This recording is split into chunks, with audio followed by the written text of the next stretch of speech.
Hello and welcome all to yet another webinar in the series that is going on since 16th of August in lieu of our feast convention, that is Feast Here, International Convention and Corporate Meet in Bhubaneswar, Odisha on 5th and 6th October 2023. Before this convention takes place, we thought that let's bring all the experts, the skill providers, educators, counselors, and the corporates from travel and tourism hospitality background, and let share the platform in front of our lovely audience through Zoom, live on YouTube, so that they can share their ideas, their suggestions, their viewpoints, and future roadmap related to this particular field. And in this particular series, in this particular thought process of us, today we have been joined by Dr. Pratibha Gupta ji. She's an associate professor with Poornima University from the management department.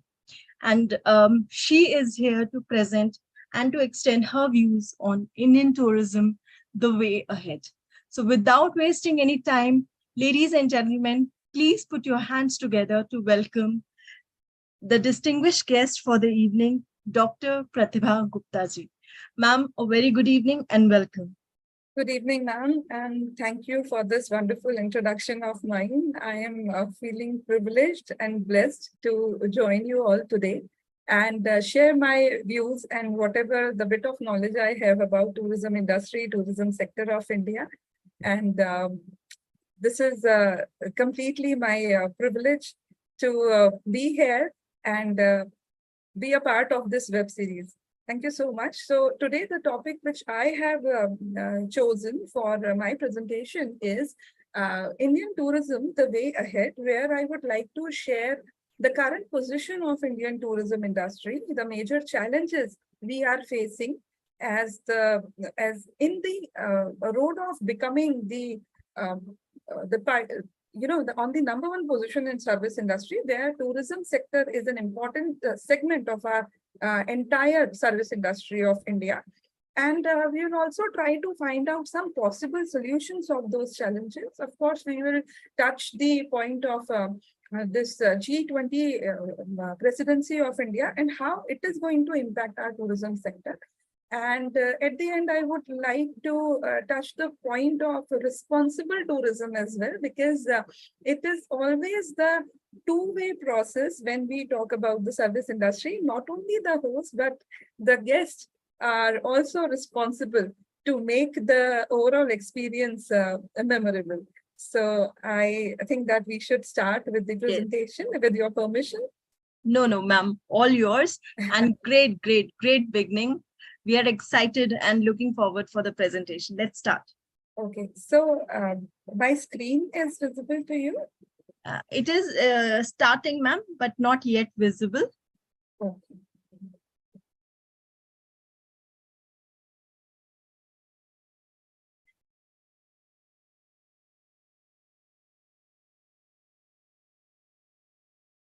No worries, till the time ma'am is checking with her presentation. She has mentioned about G20 and the impact of G20 on tourism. So this is something very remarkable, because India has seen the presidency of G20, our Bharat, more than India, more than Bharat. The feeling that we took is one earth, one family, one future. This message, what we have conveyed to the world, it has given such a huge scope for tourism in the future. That is remarkable, because all the meetings and all the conventions, all the forums through Sherpa meetings and the working group meetings that has happened, that took place throughout India, from the very north, Jammu and Kashmir, till Kanyakumari, and from the west to the east, We have seen beau- how beautifully it has been conducted, and it has given a glimpses of what India is all about. When we say unity in diversity, we have made this visual to the entire world. And even during the meeting on the 2 days meeting that held in the last week, we have seen the glimpses of art, craft, handicrafts throughout, from all over the places in India, at the new formed convention center in the Pragati Maidan, Bharat Mandapam, called as Bharat Mandapam. So this is remarkable, and the details we will see through the presentation by ma'am. Ma'am, do you need some kind of a help and No, everything? no, I was just about to ask whether it is visible now, because from my screen, I can see the PPT. Okay, we can see your PC new volume E. So like we can see the folders, not the presentation. We can see the presentation in the folder, but not as such. Okay. I'm not sure. Okay. So I no think worries. that, What you can do is, ma'am, first I open think the. that now it is present. Is this visible? It is, ma'am. Yes. So Okay. it is the second slide. So if you can just, Yes. as per your comfort. Sure, sure. I'll keep it in that way only. Sure, ma'am. Sure.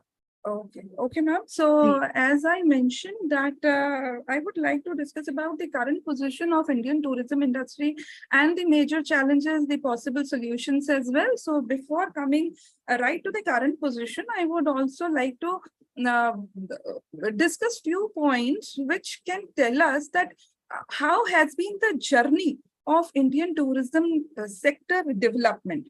So as you can see on the slide that the development of Indian tourism industry began in the 19th century when Sir John Surgeon Committee was established in 1945 to promote and develop Indian tourism. So this is very much obvious to all of us that we understood the importance of tourism sector because India has a plethora of destinations of all kinds, be it desert, be it mountains, be it sea coast, be it the greenery, the amazing flora and fauna. So we realize that this can be the wonderful source of economy generation, economic development. And that is how we started putting our focus even before we got independence. And after getting independence in 1966, ITDC, that is Indian Tourism Development Cooperation, came into existence and play a vital role in country's tourism industry development, promotion, and growth. Following that, India underwent systematic tourism growth. The second and third five-year plan have evolved the tourism planning methodology. We'll see that how we slowly yet steadily kept going on the path of tourism sector development, and year on year, we added new things to the developmental plan based on our previous year's experience. So that is why whoever controlled the government, but they made sure that there should be the budget, there should be the planning and strategy for the tourism sector, because this can be a strong pillar of the economic growth of our country. So, and that is how the six five-year plan strongly emphasize using tourism as a tool for economic growth, social integration, and upholding peace. After 1980s, the tourist sector proliferated as a source of job, revenue, foreign exchange, and leisure activity. The government has promoted the tourist industry through many vital actions. It has always been supported by government, and although so many private participants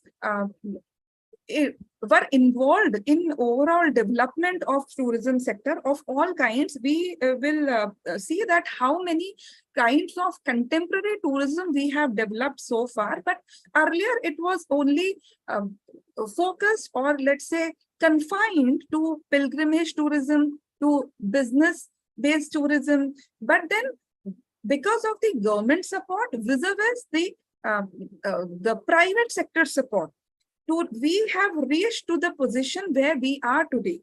So we can see that in every 5-year plan, government kept on contributing their bit in the development of the sector. The Indian government released its first tourism policy in 1982. The goal of the first tourism policy was to advance sustainable tourism as a tool for social and economic inclusion, because the beauty of tourism industry is it do not only make a country develop on the economic part, but at the same time it make the company flourish on its social part as well, which is very essential for the healthy development of a nation. That where you're not only you are growing financially, rather you are accepting new culture, you are growing as a civilization, you are learning new skills, you are exchanging new skills. And tourism industry is the one of the best kind of industry for this particular thing, where we not only financially grow, but grow as a human being and as a civilization altogether. So that is how government also put their emphasis and kept on contributing in every 5-year plan. And here in the first tourism policy of which was introduced in 1982, 6 major points were considered as swagat, that is welcome; Suchna, information, which is one of the most essential part in the tourism sector development, because the person, the people who are looking to visit some places should be very well informed. They must have all sort of information about the place they are going to visit. So again, our focus was on Suchna, information. Suvidha, facilitation, because so many kinds of facilities you may be requiring when you are visiting some unknown place. It may be right from the medical facility to accommodation, to transportation, to food and whatnot. So this was again one of the important focus in our first tourism policy, which was Suvidha. Suraksha, of course, safety. Sahyog is cooperation, because tourism industry cannot work in isolation. So many other sectors, when they come together and cooperate with each other, only then we all together can flourish, proliferate, grow and develop. So cooperation is one of the important aspect of overall tourism development. So yes, it was also one of the major focus point in the tourism policy of 1982, that is Sahyog. And Sanrachna, infrastructure development. Infrastructure development related with tourism, that is the roads, the communication infrastructure, and the infrastructure which can engage our tourists to make them spend more time in one particular state, one particular city. The infrastructure, lots of infrastructure were developed by Mughals, by Rajputs, or by the people who have created history for our independent India.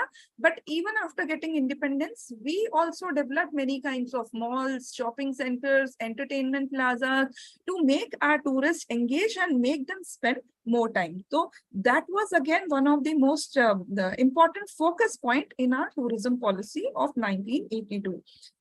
Moving ahead, the National Committee on Tourism was established in 1986 by the Indian Planning Commission to create a future plan for the tourism industry. Additional tax exemption on foreign exchange profit from tourism were among the concession the central government announced for the industry, because the financial motivation is one of the strongest motivation among all. So government put a focus on that also to increase the participation of private sector and the practitioners in the tourism industry. The 8th 5-year plan, which was from 1992 to 1997, strongly emphasized the private sector's increased involvement in the tourism sector as a means of promoting tourism planning in India. The 10th 5-year plan, which was between 2002 to 2007, supported skill development by promoting training programs in the hospitality and catering industry. As we all know that tourism sector is a significant component of entire service industry, and service industry is majorly controlled by the human resource. although it has a significant input by the non-living resources and the tangible aspects, but the major role of controlling the service sector is in the hand of the people who are involved in service sector, be it the medical industry, be it education industry, and likewise it applies on tourism industry also. So it gets very much important to train those people who are providing the service of tourism to all those people living across the world. So the training can be about the monuments of India, about the hospitality, about the cuisine, about the knowledge of our country, and about all the aspects which are directly or indirectly affecting our tourists. So in 10th five-year plan, we put significant consideration on the training part of the human resources which were directly or indirectly involved in the tourism sector. Subsequently, more funding has been allocated for tourism development in the 11th five-year plan, which lasts from 2007 to 2012. Moving ahead, as I was mentioning that earlier we were only focusing on pilgrimage tourism or business based tourism, but now due to all the government policies, all the government support, the planning and strategies, and the input coming by the private sector, we have generated so many contemporary form of tourism in India itself. India can be the one-roof solution for all sort of tourists who may be looking for various different kind of tourism. So majorly the contemporary tourism that has been developed and functioning very well has come to the mainstream of tourism have been jotted on the screen. As you can see, we have got adventure tourism, which is related with the activities of rafting, trekking, skydiving, etc. And we have got so many destinations for adventure tourism, be it the water sports, be it the mountain sports in Himachal Pradesh, or many other destinations related to it. Then there is wildlife tourism for those people who want to get connected with the flora and fauna of a particular state or a particular country. And we give so many sanctuaries, so many the virgin forest for such people who either enjoy the company of wildlife or maybe doing some research work over there. So we have got so many, more than 900 destinations have been identified for this particular kind of tourism with all the facilities. Then there is ecotourism to get the tourists connected with the nature and this is one of the strongest medium to as a stress buster.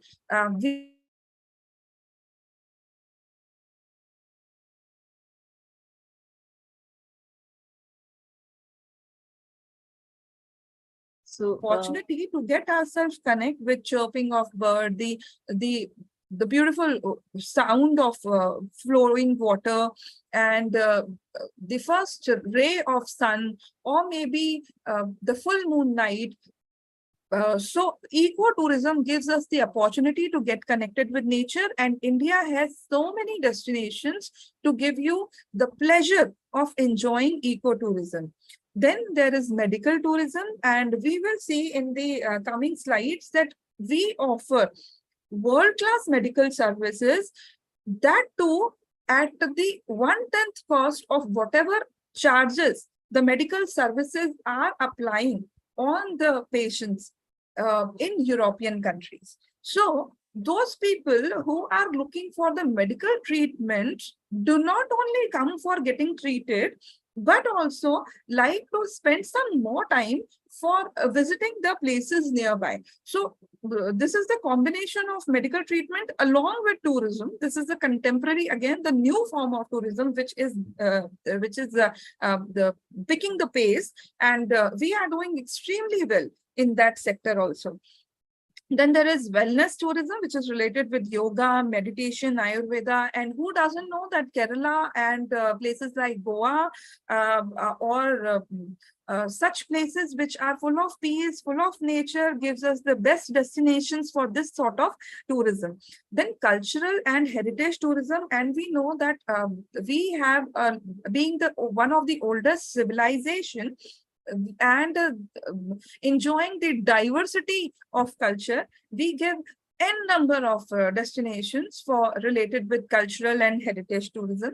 We have got the Sanchi Stupa in Madhya Pradesh, or wonderful palaces in Rajasthan, or Ajanta Ellora caves in Maharashtra, or so many other places which have not only been recognized by us, but also been given the title of World Heritage Site by UNESCO.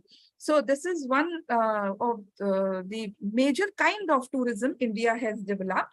Then there is pilgrimage tourism, one of the oldest kind of tourism India is known for. There are so many, because we enjoy the religious diversity, yet maintaining peace and cooperating and developing and supporting each other. We have the Khwaja Sharif Dargah in Ajmer, and at the same time we have Vaishno Devi Mandir, we have Golden Temple in Amritsar. So this is the beauty of Indian culture, that we have so many pilgrimage sites and give so many kinds of options available for those people who are interested into pilgrimage tourism.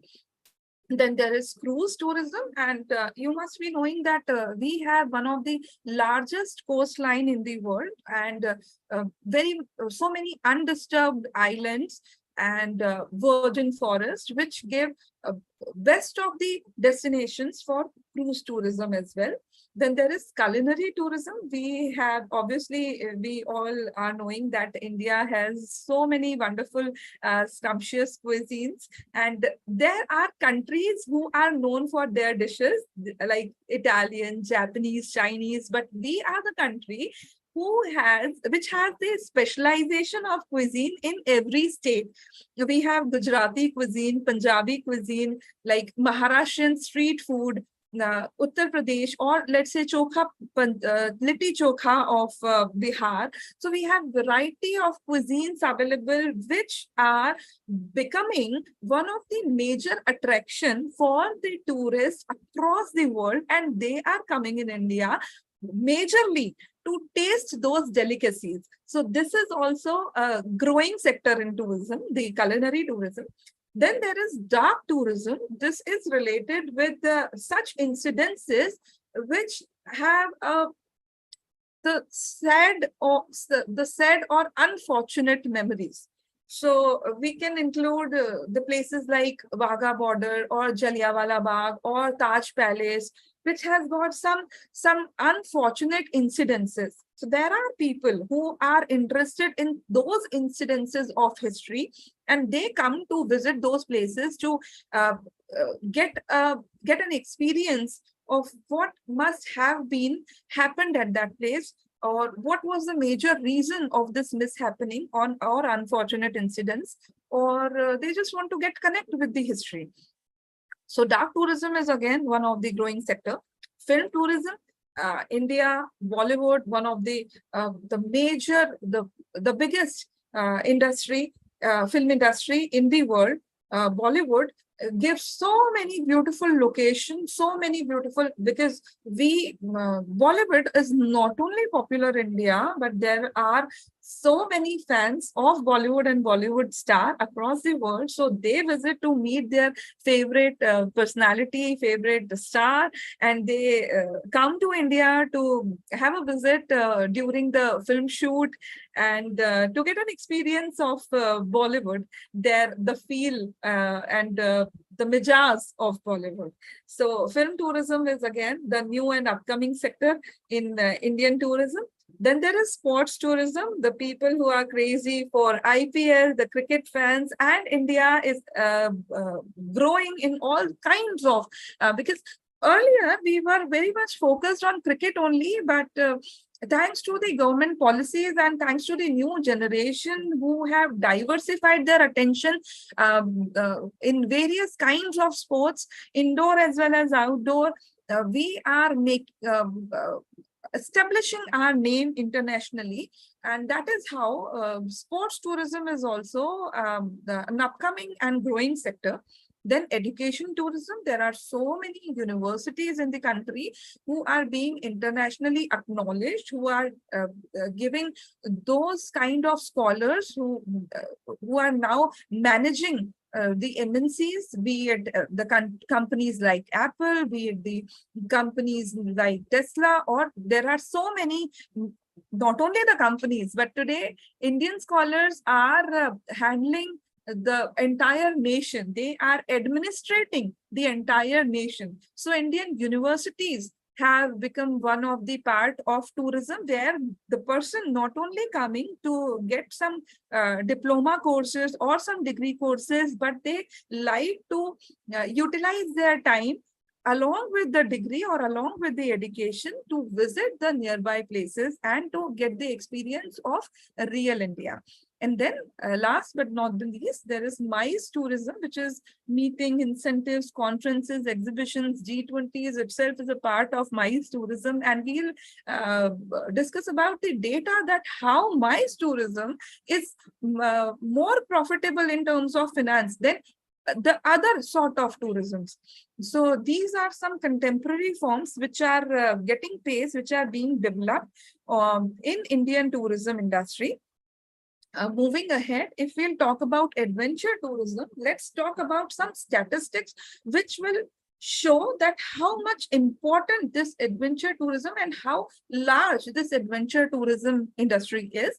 The global adventure tourism market was valued at $366.7 billion in 2022 and is projected to reach $4.6 trillion by 2032, growing at a CAGR of 28.7% from 2022-23 to 2032.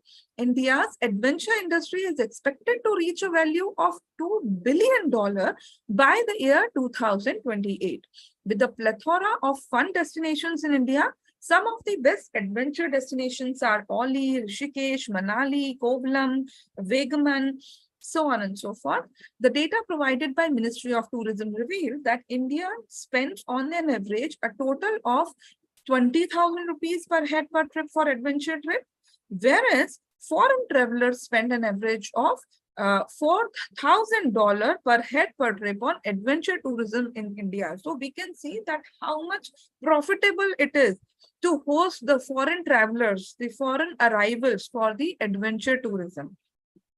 Moving ahead, let's talk about wildlife tourism, where the tourists get themselves connected with the flora and fauna of a particular destination. According to the National Wildlife Database of the Wildlife Institute of India, India's network of 981 protected areas included 566 wildlife sanctuaries, 104 national parks, 214 community reserves, and 97 conservation reserves. Statistics show that wildlife tourism in India has been growing annually at 15%. So year on year, we are receiving more foreign arrivals and more domestic tourists interested in wildlife tourism. So this is again a growing sector financially.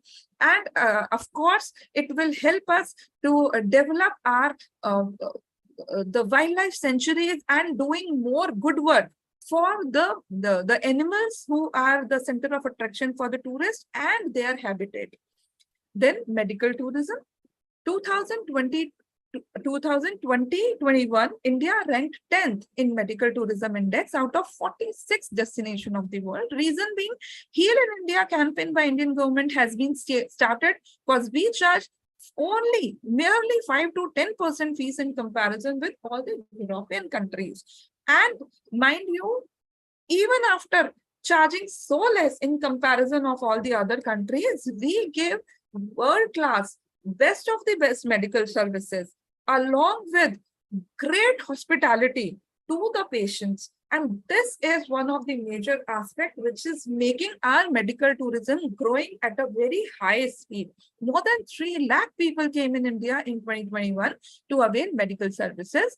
And we are expecting that by 2025, global medical and wellness tourism industry will be reaching at the level of $182 billion. And India will certainly be or enjoy a major part of this entire global medical tourism. MICE tourism, this is meeting, incentives, conferences, and exhibition. India holds only 1% of it, but we have potential to grow. And this is a sector where we need to put more emphasis, and we are very much hopeful that the G20 presidency is going to give a great push to our MICE tourism. We can see that Dubai has already started putting their significant focus to develop themselves as the MICE tourism destination, because they have understood that those people who are coming for the business purpose are prone to they spend more than the normal traveler, because once anyone comes for a business trip, they come with one of their family member or some colleague, and they spend, while the person is engaged in their business activity, the family member spend a lot on their shopping and sightseeing. So this is a category of tourism which make the tourist spend more in comparison to the other contemporary tourism forms. So MICE travelers spend 4 times higher than the normal traveler. Dubai wants to encash this opportunity and they have already started promoting itself as meeting hub.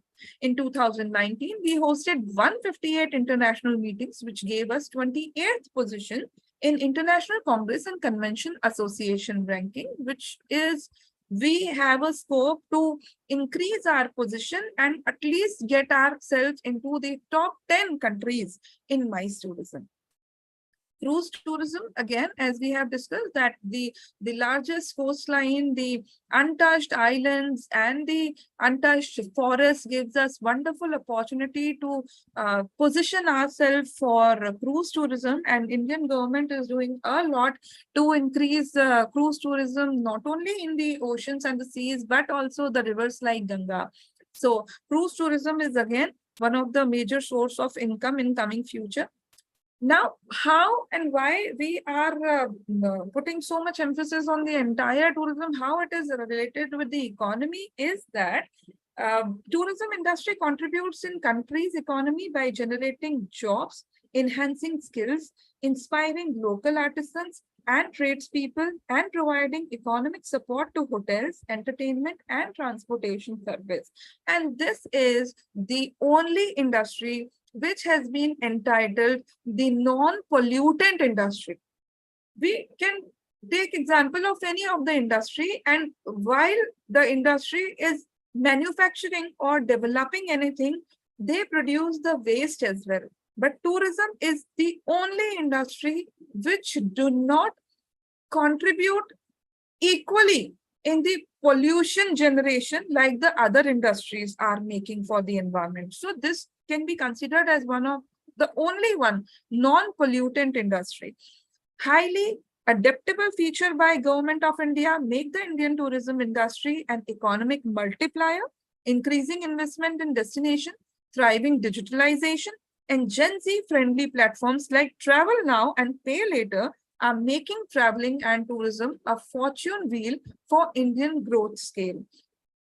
Let's talk about the statistics.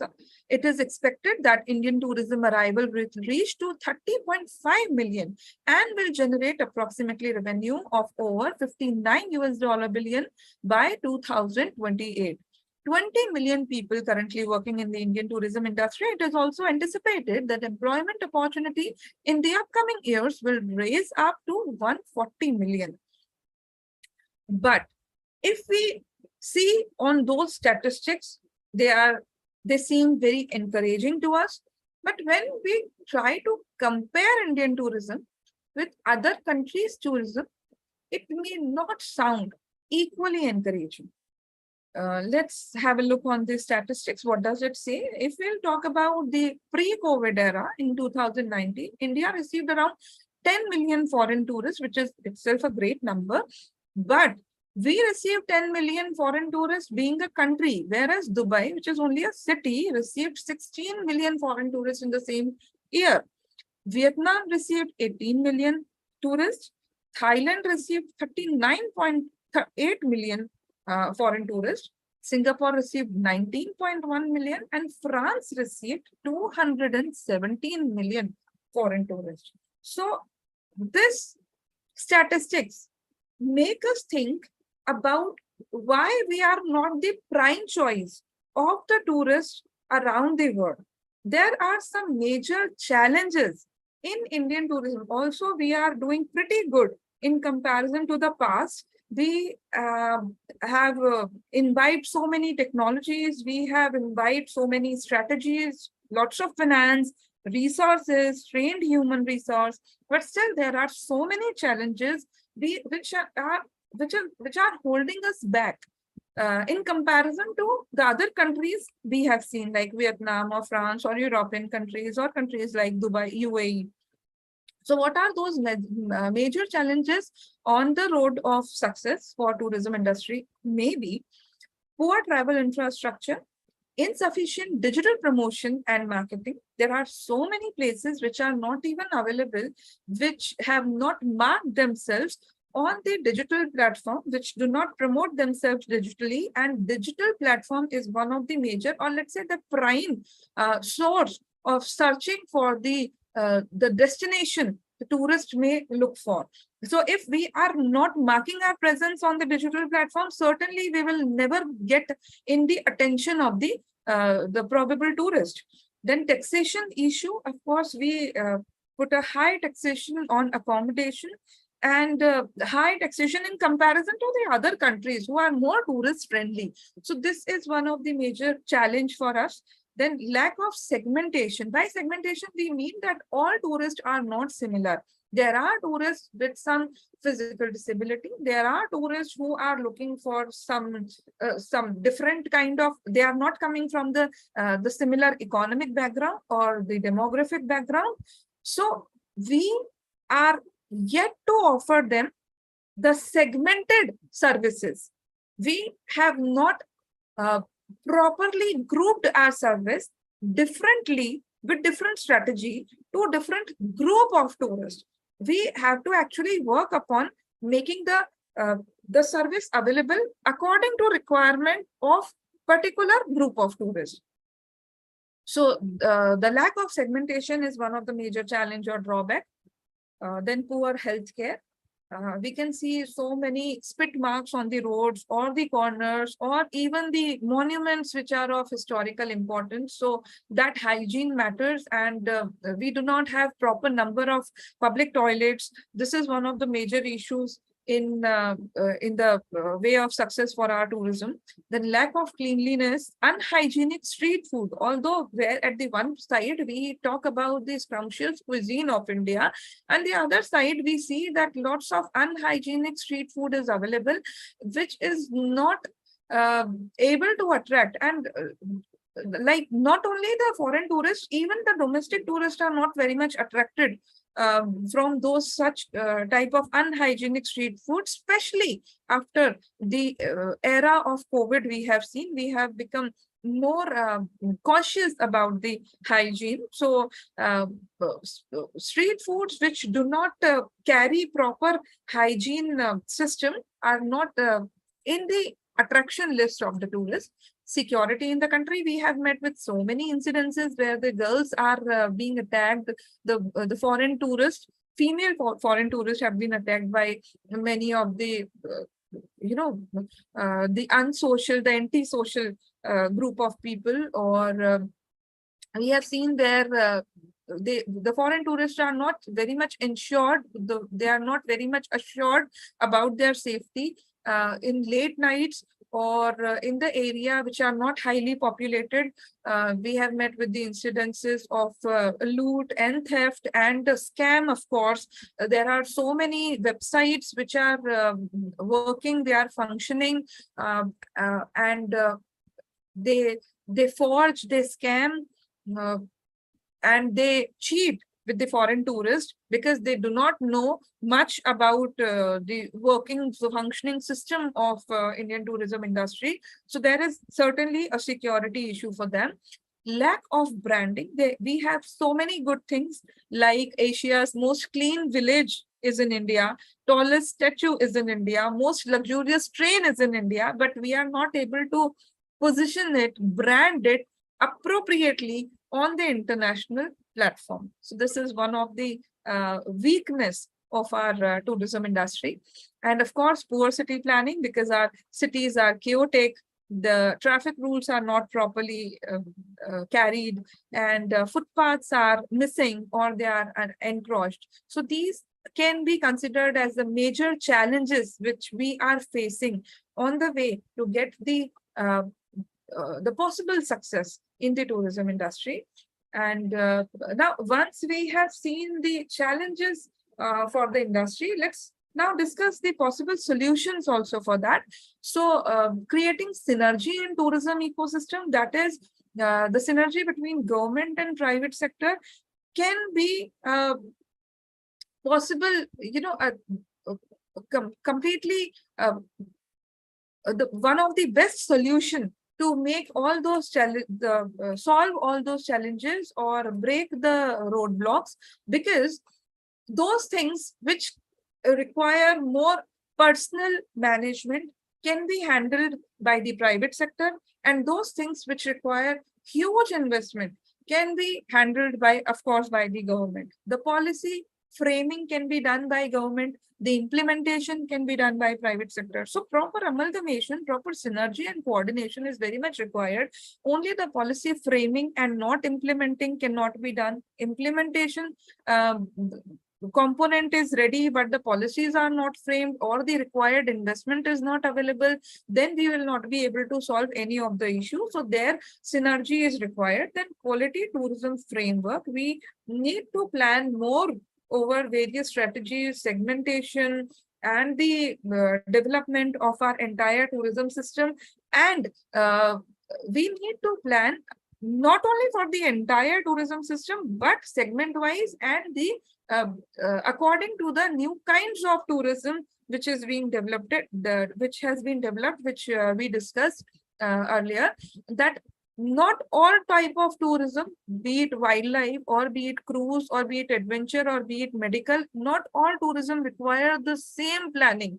Every different type of tourism require different types of investment, different type of development, different type of infrastructure, along with different kind of training of human resource. So there should be a proper framework of planning for developing these contemporary tourism separately, individually. So this can again be one of the possible solution.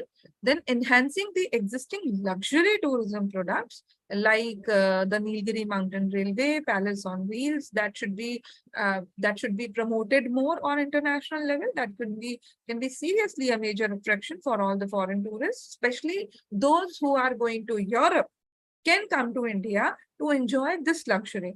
Railways can be a game changer because railway has an extensive penetration in the entire country and all the locations. This has got wonderful connectivity. So this can make the tourist reach to any possible place they are looking for. So this can surely become the game changer. So we should work on the quality and the reach of all the trains, all the train routes.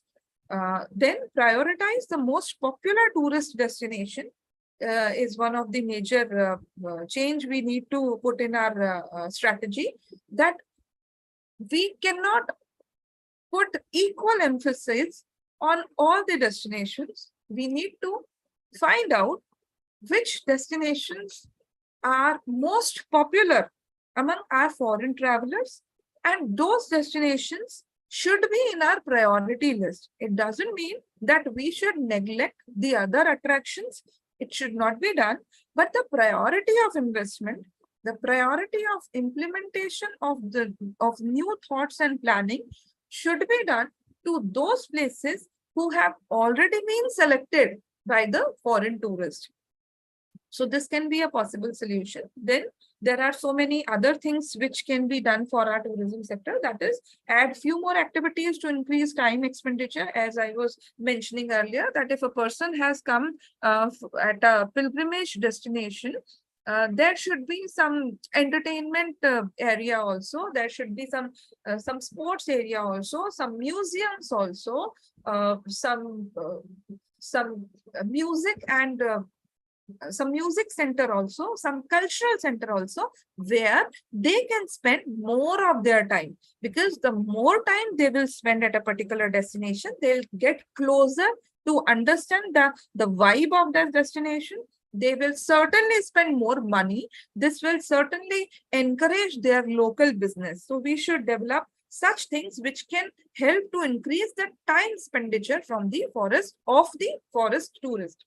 Then restoration of World Heritage status from UNESCO to heritage destination. There has been so many destinations, heritage destinations, which have not been taken properly by the archaeological department, and they have been ruined in the by the time, and this should not be done.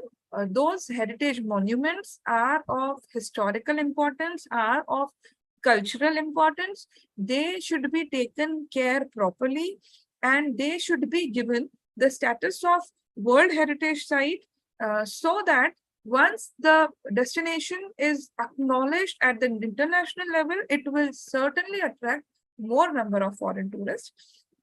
Then digital payment facility, cashless experience.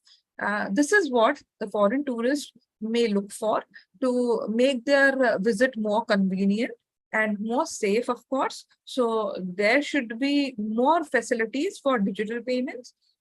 Capitalize culinary diversity.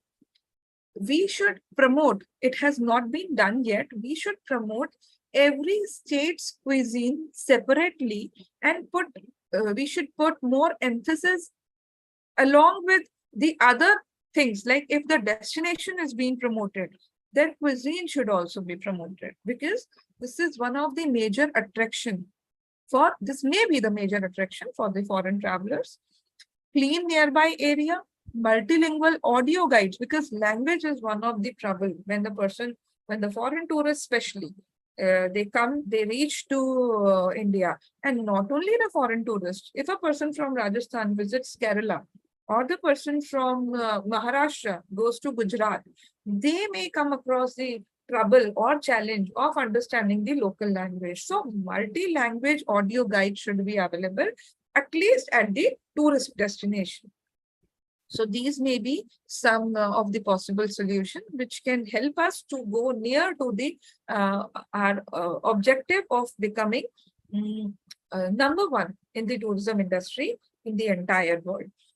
We have seen so many government initiatives also that has supported, of course, significantly for the betterment of what we were in the past as a tourism sector and what we are today. So those initiatives are Swadesh Darshan Scheme, National Integrated Database of Hospitality Industry. This is Nidhi, e-tourist visa, advertising campaign, organize International Buddhist Conclave. There is Prasad Scheme, multilingual tourist helpline. So these are few schemes. Adarsh Smarak, Dharamshala Declaration, Tourist Police Scheme. These are such schemes which have significantly impacted, very much positively impacted the tourist sector, tourism industry, and they have given an assurance to the foreign travelers that they are not only safe in India, but they will be treated very well. As ma'am was mentioning, that we follow the principle of Atithi Devo Bhava. This is one of the ethics or the guideline of our culture, that we treat our Atithi equal to God. So these kind of schemes which government has initiated has ensured our foreign guests that they will be treated very well. They will not face any challenge, and even if they face any challenge while their visit in India, it will be sorted very soon, as soon as possible.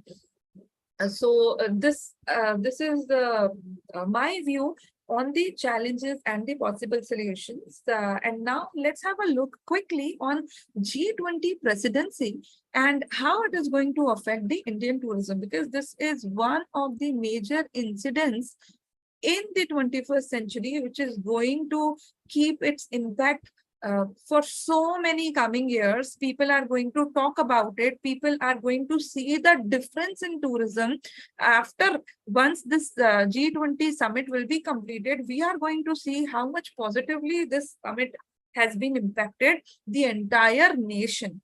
So first, let's understand what do we mean by G20. So G20 are the group of 20 nations who have almost 60% population of the entire world and have control over 75% GDP of the entire world. So these are most powerful nations. This is the group of most powerful nations. And today we are seeing that all the representatives of those powerful nations has come to India, and how beautifully we are welcoming them. We have developed so many infrastructure. We have trained our manpower. We have got so many, so many things are being done to welcome those guests and to ensure that they have their best of the best experience while staying in India. So tourism industry, let's have a look at how this G20 presidency is going to impact our Indian tourism. Tourism industry of India is now bracing for exponential growth and is aiming to touch $125 billion mark by 2027. Witnessing various trends on its growth path, the G20 presidency remain noteworthy of them all, taking forward the theme of Vasudhaiva Kutumbakam, or One Earth, One Family. While this is a momentous event in the history of India, its impact on travel and tourism industry is significant and cannot be ruled out. India is hosting over 200 meetings at over 50 locations, including prominent places like Rajasthan, Goa, etc., as well as historical places across 32 diverse work streams. India, holding the G20 presidency, provided an exceptional opportunity for the hospitality sector, as it led to an increase in international tourism, resulting in a surge in demand for accommodation, dining, and other hospitality services. This global event also allowed the country to showcase its diverse tourism sector, local art, craft, cuisine, culture, and infrastructure, especially in non-metropolitan cities. Hosting the G20 meeting is helping the lesser known tourist destination and heritage destination across the country gain prominence at the global level and carve a position for India on the global tourism map. So majorly we can group the positive outcome of G20 presidency in 6 bullet points. This is enhanced reputation, infrastructure development, increased promotion. Of course, all the media at international level across the world is giving minute-to-minute report of this G20 summit, and it is giving lots of promotion, not only to India, but all the destinations which are hosting the 200 meetings. So this is how we are being promoted at international level. And then business relationships, it is of course going to be a significant event for the diplomatic relationship between India and the other countries, and specifically the powerful countries of the world. So this is going to enhance our business relationship. Of course, skill is being developed. All those people who have been trained, especially to host our international guests, this is going to remain, that skill is going to remain with them forever. That is how we are enhancing the skills of those people who are in participation of this summit. And destination marketing. All those destinations which were less known earlier are getting their popularity through the media coverage. So that is how the destination is being promoted. So we see that this G20 summit is definitely going to give a positive impact on our tourism industry and hospitality sector. But as we all have seen that what should be done at the part of host country to develop the tourism. I would like to mention the part of guests as well when we talk about sustainable tourism, because tourism is the thing which the destinations are such kind of things which should be preserved for the upcoming generation. The nature should be preserved, the monument should be preserved, the experience should be preserved. And for preserving this and making it more pleasant, the part of host is of course significant, but the contribution of guest is also having its importance. And this is known as responsible tourism. Responsible tourism is the aspect of entire tourism activity where we seek much more responsible behavior by the tourist, where they can appreciate those activities which are more environmental friendly, like cycling for reaching from one place to another wherever it is possible, promoting and encouraging the local businesses instead of buying the branded one which are available at anywhere in the world. Like if I'm going to visit Gujarat, instead of going into McDonald's, I would love to go to a local restaurant, which will not only make me able to taste the local cuisine, but will also encourage financially the local entrepreneur, the restaurant owner will be financially encouraged. So, and the other thing I can do is to buy some craft of that local place which I'm visiting. I should be very cautious while throwing my scrap. I should be very cautious as a tourist. I should be cautious to use the plastic and throw it anywhere. Like I should be very much cautious that I need to throw my scrap only in the dustbin. I should be cautious while I am getting in touch with the culture, that I should not adulterate the culture of a particular destination. The culture, the monument, I should not scribble on the monuments. So these are some small yet important things which are expected from the tourist as well, to make to keep the tourism experience sustainable forever and for the coming generations. So this is all I wanted to discuss with you all. I guess I have made my points clear. If I would like to open this platform now for all the people to ask if any query they have related with the content. Thank you very much, Pratibha ma'am. It was indeed a thorough presentation that you have made from the history to the present and slight introduction towards the future with responsible tourism. So I'll take 2 questions for today. So if you can answer them.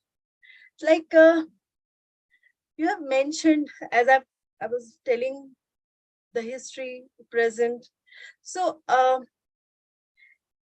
as an educator, as a tourist yourself, because we all are tourists one or the other day, how will you going to compare the tourism development and the tourism management within the country when we compare it from the past to the present times? What are the pros and cons you feel?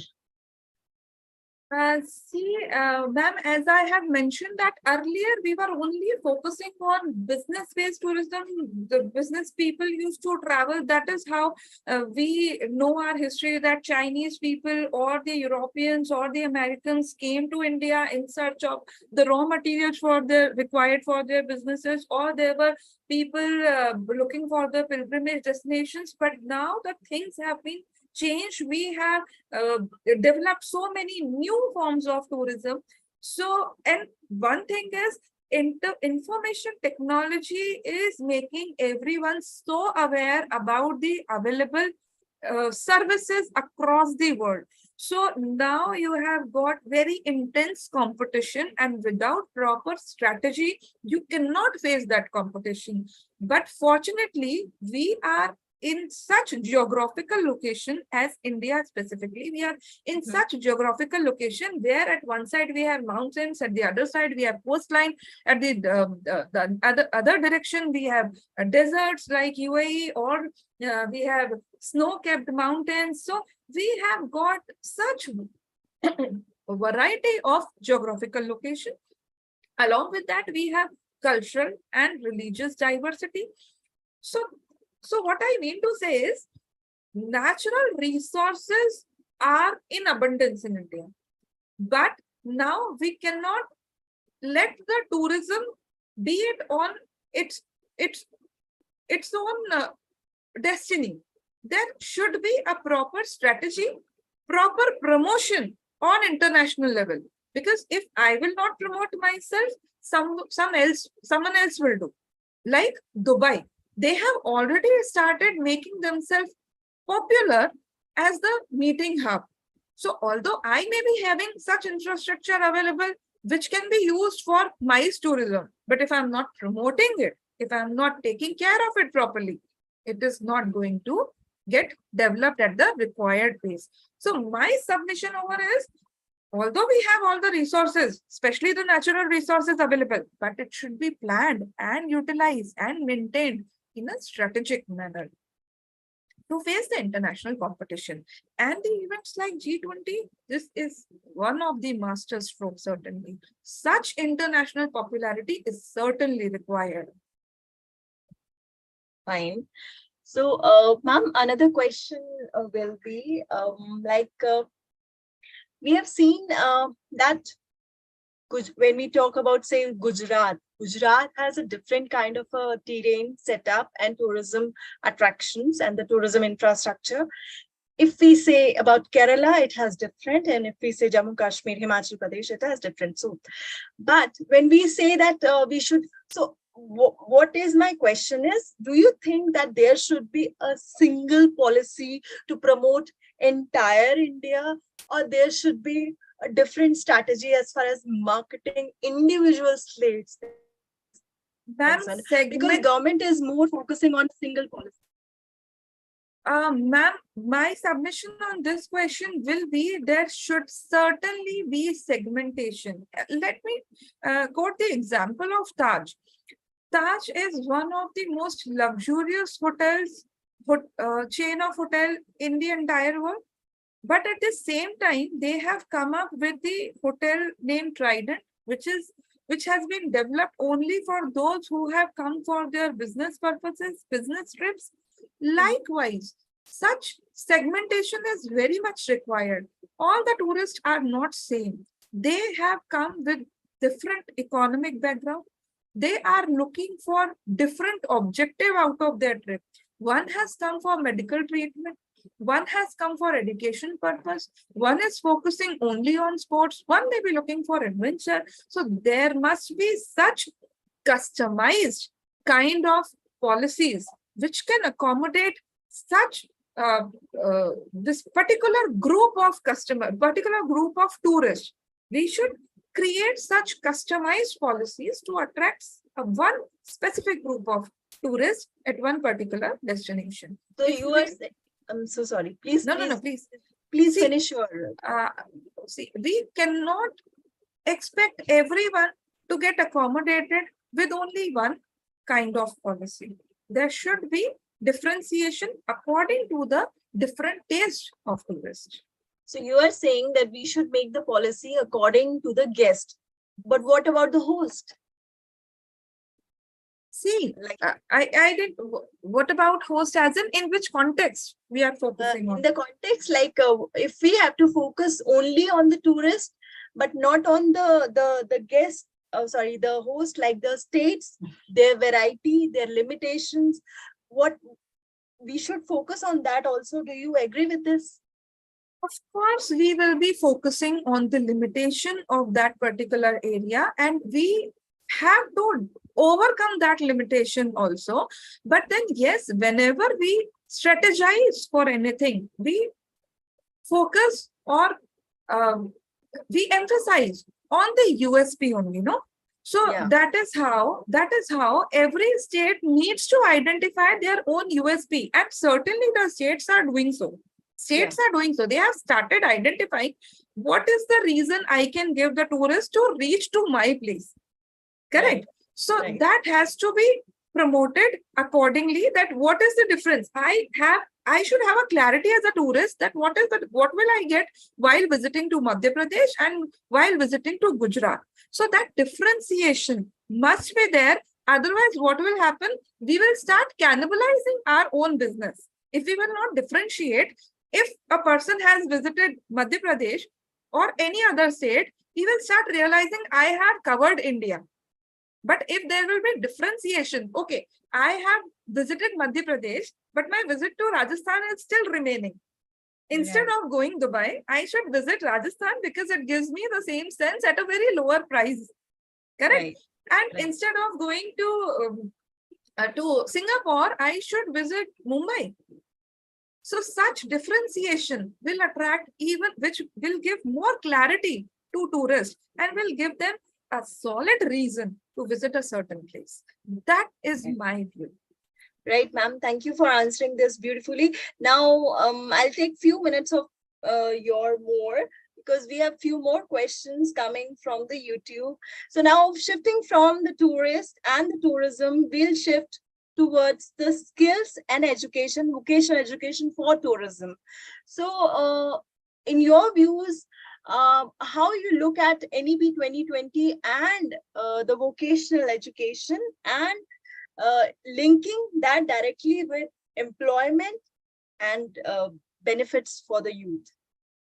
Ma'am, majorly we have got institutes for hotel management, but the lacuna I find in the training on the aspects of adventure tourism.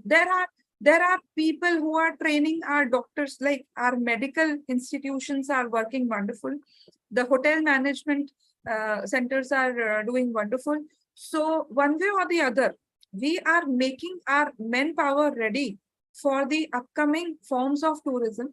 But I think that there should be more focus on such things which are directly related, like if we have guides, or if we have the people engaged in adventure tourism, or we have people for that what do we call that that person who is helping me to create my itinerary or to do all the documentation work. They are working on the basis of their experiences. There is no proper diploma or degree courses to become a tour advisor, to become a guide. So that lacuna should be filled by in our NEP, and some more institutes must be developed to encourage those people who want to develop their career in tourism industry. Right. And as far as academics is concerned, skills are also important. Yes, so very according much. to you, what is your view? What percentage of skills syllabi should be there in the regular education as well as vocational education? See, there should be a 50-50 ratio between the vocational and the skill training, because hospitality, when we talk about service industry, it is more about how you are treating your host, treating your guest. Even if you are falling short on any of the facility, but if your intention, if you are empathizing with them, or you are ready to help them, like Atiti Devo Bhava shows our intention. It doesn't show that we are so wealthy to treat them like the background they have. We are not assuring about the wealth through which we are going to host them, but we are talking about the intention, and the intention is built by the skills. So the ratio should be 50-50%. Right. One last question for this particular webinar, ma'am. As today is the era of technology, and we are seeing the AI has come now and advanced technologies are also coming. So how do you think that AI and technology should be incorporated and brought in the classroom, especially when we talk about tourism, vocational education, and other vocational courses?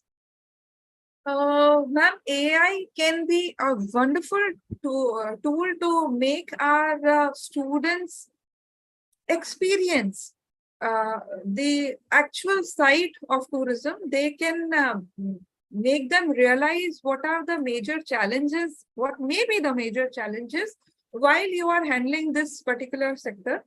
And of course, it can give them the innovative ways to find out the solutions as well. There should be the use of AI, but again, tourism based on the skills of the people directly involved in the sector, their original views should be developed. So we cannot be completely dependent on the usage of AI. We should let the people, the students, use their own brain, use their own emotions, use their own experiences to come up with the innovative ideas to make more tourists come to the destination and the ways to give them the best experience possible. So AI should be used, but we cannot make ourselves completely dependent on it. AI can be used for the right promotion, selecting the right platform to be promoted. This can be helped for the booking purpose, maybe the financial aids. So such other things which are connected with the tourism business can be taken by the care by the AI, but the actual experience should still be kept on the on human experience. This should not be substituted by AI. So that means for the practical training of the students, we can utilize AI, but the basis should be there. Yes. So अगर मैं आपका इस webinar को मतलब अंत करते हुए अगर एक चीज कहना चाहूँ, मैं ये कहना चाहूंगी, टेक्नोलॉजी को अपनाइए पर अपनी जड़ों को, अपनी रूट्स को, अपने एथिक्स को मत भूलिए. Right, ma'am? So with this, with your beautiful presentation and your beautiful views that you have presented today, we want to thank you once again for coming on our platform and giving us your time. And to our lovely audience, we'll meet tomorrow with a new topic, with a new speaker. This platform will be there, and you all are dear to us. Keep posting us, keep writing us, and take care of yourself. Thank you once again, so much, Pratibha. ma'am. Thank you for giving me this platform, the opportunity to share my views, and thank you for the lovely questions. That this made me really think about the things, the aspect I could not think of myself. So thank you once again. Thanks to Gulshan sir as well. Of course, I'll be messaging him, but it would have been a wonderful experience if he would also come and join. But then better luck next time.